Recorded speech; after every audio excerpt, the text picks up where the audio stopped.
और अब बात डिंडौरी की, जहां कांग्रेस को चुनाव से पहले लगा है बड़ा झटका। 24 से ज्यादा, जी हां 24 से ज्यादा कांग्रेस के नेताओं ने पार्टी का साथ छोड़ दिया है और बीजेपी में शामिल हो गए हैं। सीएम डॉक्टर मोहन यादव की मौजूदगी में बीजेपी की सदस्यता लेते हुए आप इन नेताओं को देख सकते हैं डिंडौरी से, जहां विधायक ओमकार मरकाम मंडला से फग्गन सिंह कुलस्ते के सामने खड़े हैं लोकसभा चुनाव के लिए, तो वहीं उनके अपने ही गढ़ में कांग्रेस को झटका लगा है। कई कांग्रेसियों ने, 24 से ज्यादा कांग्रेसी बताए जा रहे हैं जिन्होंने बीजेपी ज्वाइन कर ली। अध्यक्ष श्री गणेश सोनवानी जी जिला पंचायत सदस्य के रूप में हमारे बीच में आ रहे हैं। ब्रजेंद्र दीक्षित जी जिला महामंत्री। कांग्रेस छोड़ने की इसलिए जरूरत पड़ी कि अभी अयोध्या मंदिर में राम जी का स्थापना होना था, तो उसमें कांग्रेस के नेताओं ने आमंत्रण अस्वीकार कर दिया। इस बात से आहत होकर हम सभी ने कांग्रेस छोड़ दी। भारतीय जनता पार्टी सनातन धर्म की रक्षक है। कांग्रेस पार्टी सनातन धर्म का कभी सुरक्षा नहीं रख पा रही है। जब अयोध्या में भगवान राम मंदिर का उद्घाटन हुआ, जब निमंत्रण मिला कांग्रेस पार्टी को, तो कांग्रेस पार्टी ने उसको ठुकरा दिया। वहीं 17 में भी कांग्रेस को लग सकता है बड़ा झटका। कई पूर्व विधायक यादवेंद्र सिंह नागौत समेत कांग्रेस के कई नेता बीजेपी में शामिल हो सकते हैं, ऐसी चर्चाएं हैं। सुधीर सिंह तोमर भी बीजेपी का दामन थाम सकते हैं, यानी कि बीजेपी ज्वाइन कर सकते हैं। पुष्कर सिंह तोमर का नाम भी सामने आ रहा है। कई वरिष्ठ नेता भोपाल जाएंगे, तो ऐसी खबरों से अजय सिंह राहुल गुट में खलबली मची हुई है। भोपाल बीजेपी दफ्तर में बीजेपी ज्वाइन कर सकते हैं ये कई बड़े नेता। और अब बात सीधी लोकसभा क्षेत्र की, जहां से बीजेपी के चुनावी अभियान का शंखनाद हो गया है। पहले चरण के रण के लिए आज बीजेपी उम्मीदवार डॉक्टर राजेश मिश्रा के नामांकन में पहुंचे सीएम डॉक्टर मोहन यादव ने सीधी को सिद्ध होने की जगह बताते हुए कहा कि यहां से ही नामांकन का मुहूर्त हो रहा है। राम की कृपा से हम भारी बहुमत से चुनाव जीतेंगे। कांग्रेस पर भी हमलावर नजर आए, कहा कि भारत जोड़ो नहीं कांग्रेस तोड़ो यात्रा चल रही है। लेकिन ये सिद्धि में सिद्ध होने का जगह भी है और हमको हमारा मुहूर्त भी हो रहा है।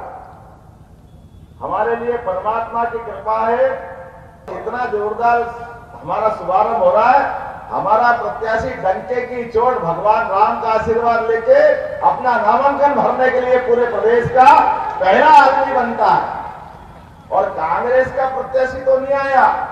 29 लोकसभा सीट है, लेकिन 29 लोकसभा सीट में अभी कांग्रेस के से बड़े नेता कोई चुनाव लड़ने को तैयार नहीं। एक भी नामी गिरामी आदमी कांग्रेस का मैदान में नहीं आ रहा। हम तो कह रहे भैया आओ, आप ही ने तो यहाँ आपके नेता ने पदयात्रा चालू करी और लोग कह रहे वो पदयात्रा नहीं कांग्रेस छोड़ो यात्रा थी। जहां जहां घूमे वहां कांग्रेस छोड़ते चले गए लोग। सीएम डॉक्टर मोहन यादव ने कांग्रेस की वर्तमान स्थिति पर चुटकी भी ली। कहा कि कांग्रेस के अभी 18 प्रत्याशी नहीं हुए हैं, क्योंकि वो चाहते हैं कि लोकतंत्र में सभी पार्टियां स्वस्थ रहे, लेकिन कांग्रेस के ठिकाने तक नहीं है। चाहते हैं कि सभी पार्टियां स्वस्थ रहे और अपने मैदान पकड़े, लेकिन दुर्भाग्य के साथ अभी कांग्रेस के ठिकाने नहीं है। मेरी जानकारी में कि 16 से ज़्यादा 18 प्रत्याशी अभी उनके लिए घोषित किया जाना बाकी है। वैसे उम्मीद करता हूं कि मध्य प्रदेश में हमारा अपना जो जिस प्रकार का वातावरण दिख रहा है वो यशस्वी मोदी जी के साथ चलने का है और जनता का रिस्पांस भी है। आज से हमारे प्रत्याशियों का फार्म भरने का क्रम भी जारी है। आज मैं सीधी का फार्म भरवाने जा रहा हूं। मेरे साथ हमारे वरिष्ठ मंत्री माननीय प्रहलाद पटेल जी भी जा रहे हैं। उम्मीद कर रहे हैं कि लोकतंत्र में जल्दी से प्रत्याशी मैदान में आए तो हो जाए, लेकिन क्या करें, कांग्रेस के संकट इतने हैं कि वो निपट ही नहीं रहे। वहीं कांग्रेस के नेता पीसी शर्मा ने सीएम की चुटकी पर पलटवार किया है। जिसने अंग्रेजों को ठिकाने लगा दिया था, महात्मा गांधी के नेतृत्व में, इस समय मुख्यमंत्री जी मुख्यमंत्री बने हैं, अभी समय उनके साथ है। लेकिन 4 जून को 7 मई को जितनी भी डेट है, इसमें समय हमारा रहेगा। और नामांकन की बात है तो वो ओपनिंग करेंगे नकुल नाथ जी से हमारा ओपनिंग बैट्समैन है। जहां एक बार अच्छी ओपनिंग होगी तो दे धड़ाधड़, उसके बाद कमलेश्वर पटेल, मकाम जी, ये सब अवार्डेड टिकट के लोग हैं जो प्रत्याशी हैं। ये सीईसी के मेंबर, ये सब चुनाव लड़ेंगे। प्रदेश चर्चा कल होगी और कल शाम तक आ जाएंगे। परसों से नामांकन शुरू और पूरी ताकत से कांग्रेस का कार्यकर्ता बूथ पे BLA डट जाएंगे और तूफानी प्रचार होगा। खबर डिंडौरी से, जहां आंधी और तूफान की वजह से सीएम के कार्यक्रम में लगाया गया पंडाल उड़ गया। सीएम के पहुंचने से पहले ही यहां पर ये शामियाना उड़ गया। दरअसल आंधी तूफान की वजह से पंडाल यहां पर उड़ गया। तस्वीरें आप देख रहे हैं उस जगह की जहां पर इस कार्यक्रम का आयोजन होना था। ऐसे में कुर्सियां आपको इधर उधर पड़ी हुई नजर आ रही हैं, शामियाना आपको उड़ा हुआ दिखाई दे रहा है।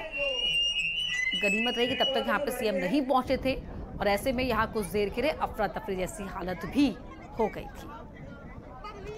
तो आंधी तूफान यहाँ पर जबरदस्त आया, जिसके बाद यहाँ आप देख सकते हैं कि ग्राउंड का हाल क्या हो गया, जहाँ पर इस कार्यक्रम को आयोजित किया गया था। जो टेंट लगाए गए थे वो भी आपको किस तरह से उड़े हुए, बिखरे हुए दिखाई दे रहे हैं। कुर्सियां इधर उधर पड़ी हुई हैं। तस्वीरें आपको दिखा रहे हैं एक्सक्लूसिव डिंडौरी से, जहां पर सीएम के पहुंचने पर इस कार्यक्रम का आयोजन किया गया था। टेंट लगाया गया था, कुर्सियां बिछाई गई थी, लेकिन सब कुछ यहां अफरा तफरी हो गई।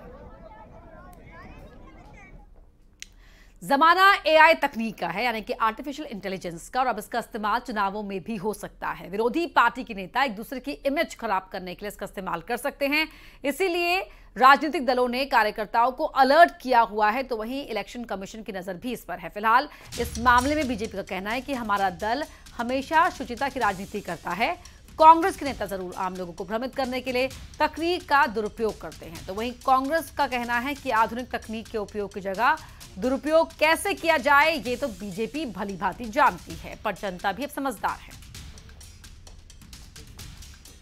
प्रयास रहता है कि किसी भी टेक्नोलॉजी का या फिर संचार के जो नवागत माध्यम है उनका किसी भी कीमत पर दुरुपयोग न हो। हाल ही में देखा गया है कई डीप फेक वीडियो के प्रकरण सामने आए हैं, प्रत्याशियों को बदनाम करने की साजिश की गई है और कांग्रेस पार्टी इस प्रकार के षड्यंत्रों में कई बार सम्मिलित भी पाई गई है। उनके बकायदा जो मीडिया विभाग के अध्यक्ष हैं वह मुफ्त वीडियो और फोटो ट्वीट कर चुके हैं। के मिश्रा जी और इसके साथ ही साथ दिग्विजय सिंह ने भी कई बार समाज में सांप्रदायिकता फैलाने वाले इस प्रकार की भ्रामक जानकारी को साझा किया था, लेकिन भारतीय जनता पार्टी का कोई नेता कार्यकर्ता कभी इस प्रकार की गतिविधियों में संलग्न नहीं होता है। इस तरह से झूठ है, ऐसे एडिटेड वीडियोस एआई के माध्यम से भारतीय जनता पार्टी ने चलाए और जनता जानती है कि कितनी सच्चाई है बीजेपी के कंटेंट में।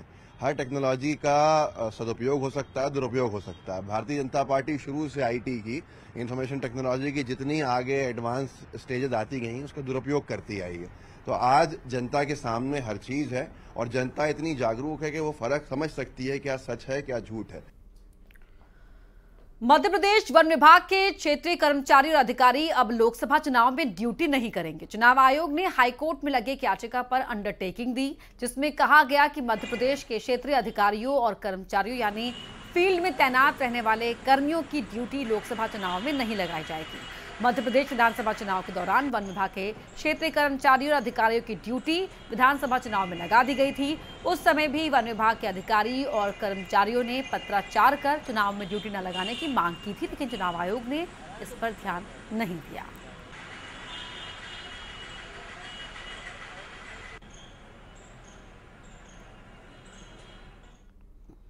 उनके सामने जो निर्वाचन अधिकारी होते हैं उनके सामने बात रखी गई, उन्होंने भी इस बात को नहीं माना, तो अल्टीमेटली न्यायालय में लगाया गया और कई पेशी के बाद आज इलेक्शन कमीशन ने न्यायालय के सामने, जो कि डिवीजन बेंच का मामला है, ऑनरेबल श्री जस्टिस रवि मालीमत साहब and honourable Shri justice Vishal Mishra ji, इनके सामने अंडरटेकिंग दी है कि हम वन विभाग के किसी भी क्षेत्रीय अमले की प्लस जो इंडियन फॉरेस्ट सर्विसेज के सीनियर ऑफिसर्स हैं उनकी इलेक्शन में ड्यूटी नहीं लगाएंगे। अब बात बैतूल की, जहां गैस रिफिलिंग के दौरान कार में आग लग गई। कार के बाद एक दुकान में भी आग लग गई। साइकिल